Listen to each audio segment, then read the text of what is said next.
In the name of Almighty One God, who is most merciful and beneficent, dear friends, my name is Dr. Abu Abdullah.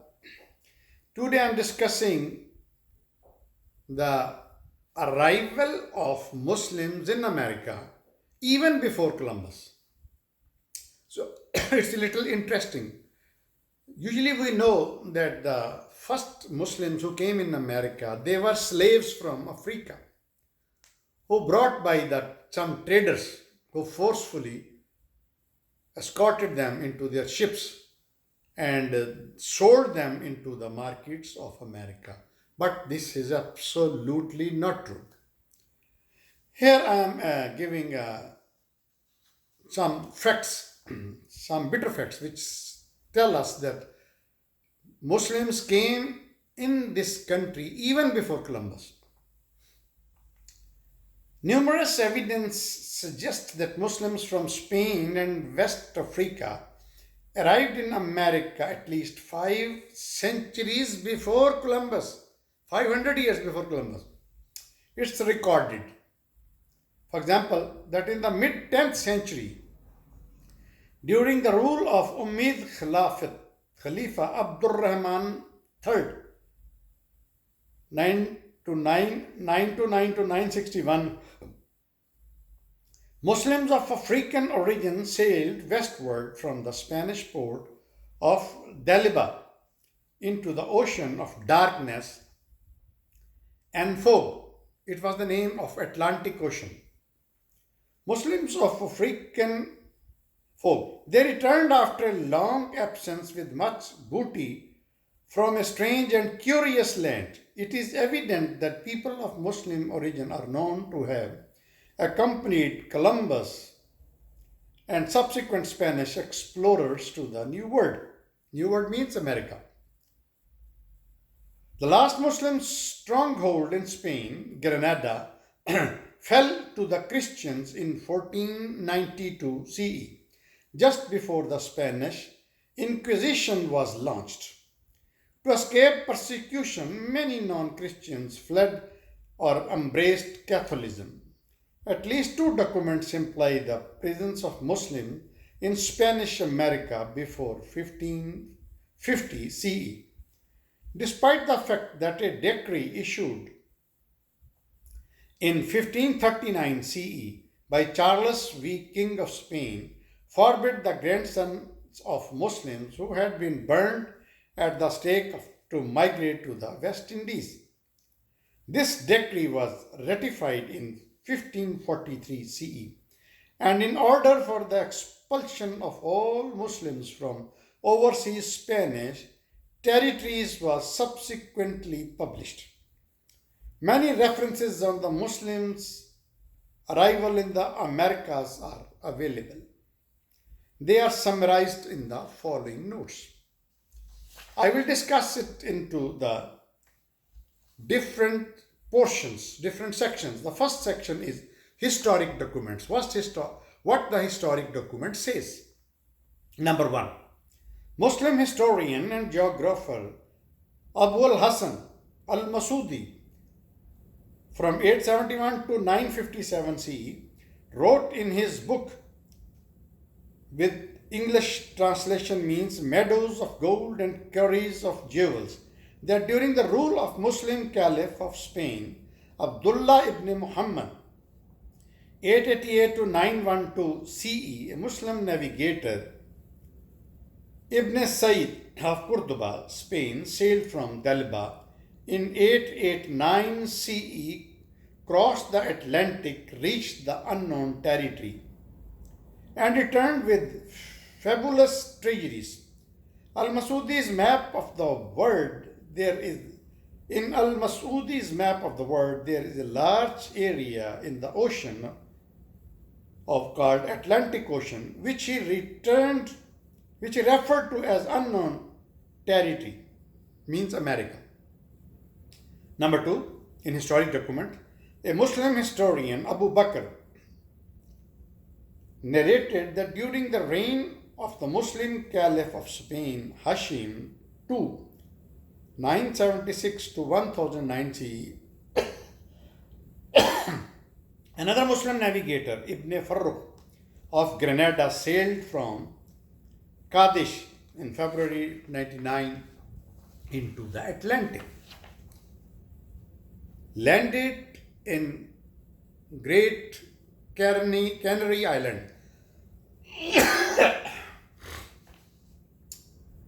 visiting King Gonariga, and continued westward where he saw the name two islands, Caprari and Pulitina. He arrived back in Spain in May 999 CE. Number 3. Columbus sailed from Daliba, Spain. He was bound of Canary Islands, Gomera. Gomera is in a journal of the island. Nevertheless, the Babidila clan was not easy to ignore.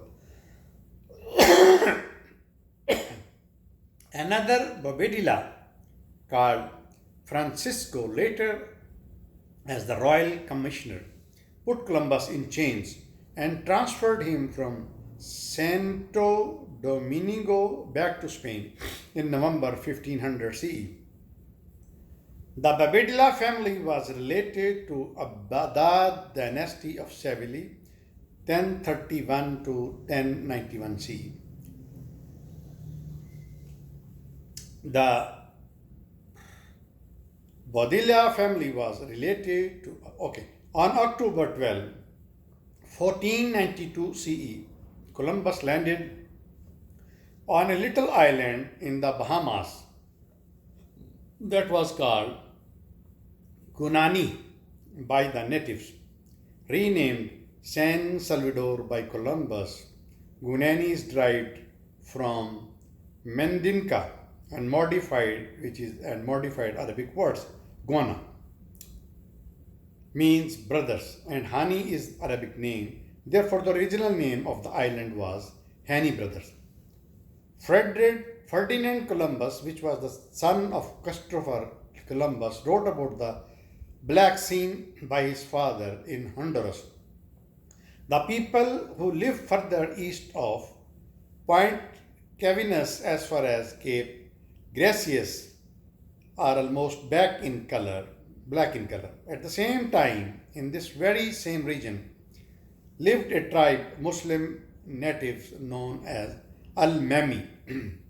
Al-Mami is derived from Arabic word imam, the person who leads to prayer, or in some cases, the chief of the community.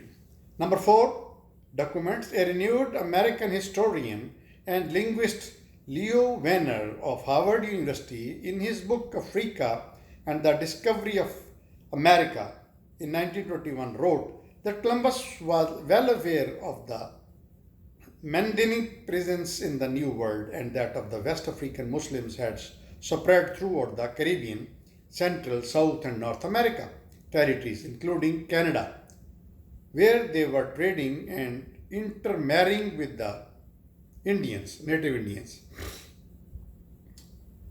So it was historic documents. Now I will discuss the geographic explorations, the second part.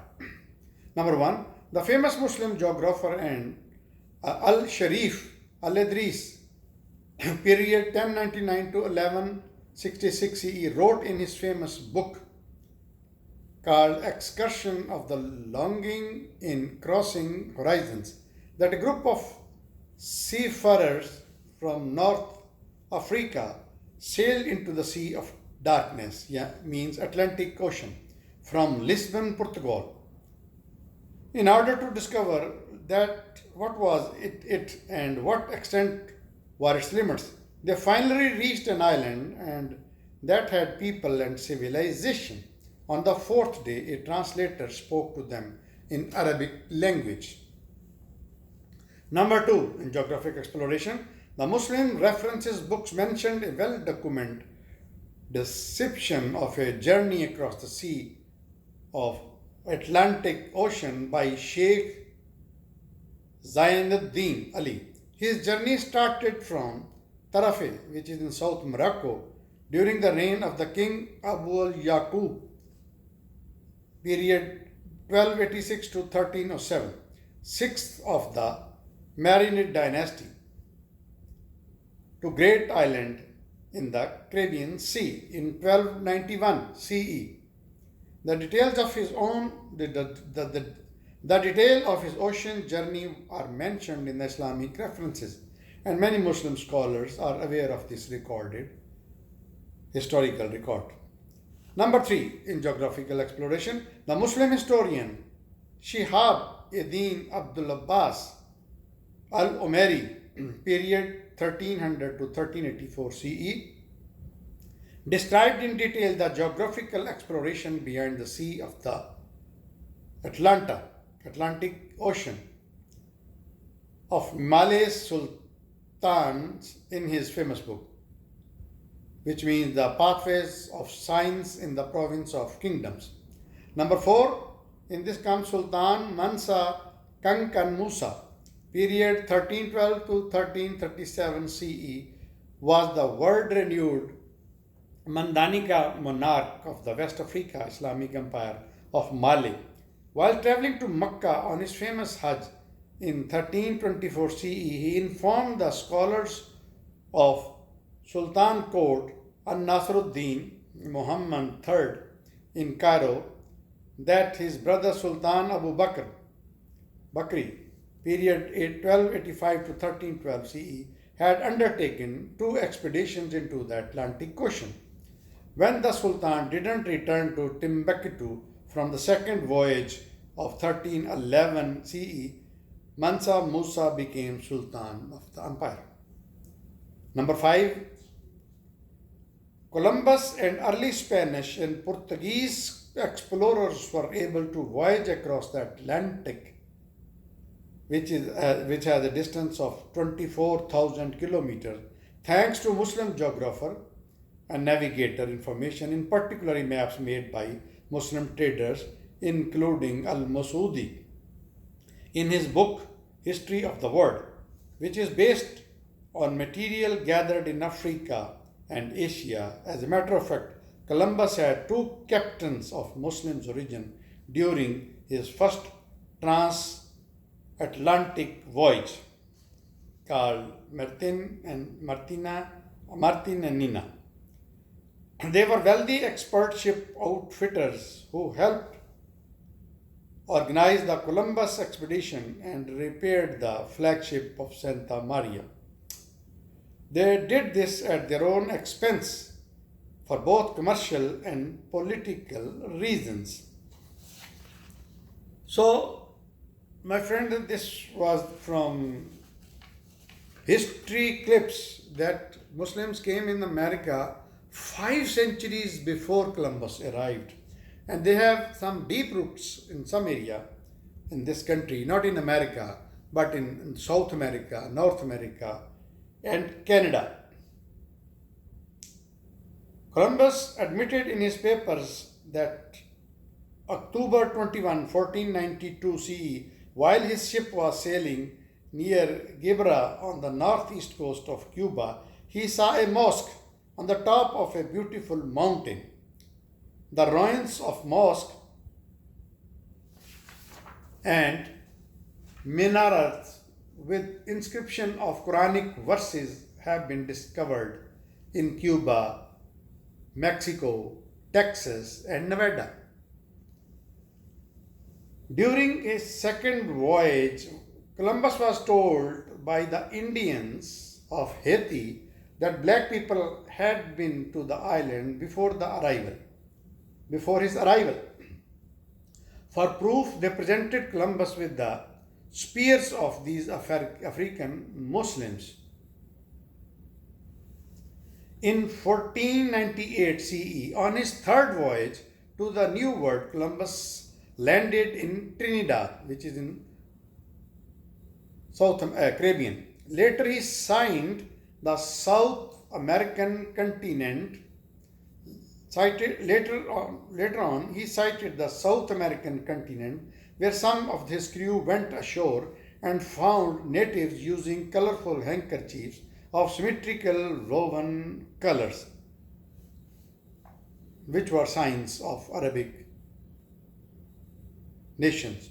Dr. Barry Fell of Harvard University introduced in his books Saga America in 1980 solid scientific evidence supporting the arrival centuries before Columbus of Muslims from North and West Africa. Dr. Fell discovered the existence of Muslim schools at the Valley of Fire, Allen Springs, and different lands in, for example, Colorado, New Mexico, Texas, Indiana, dating back to 700 to 800s. So, my friend, these were a note from history regarding Muslims' arrival in America 5 centuries before Columbus.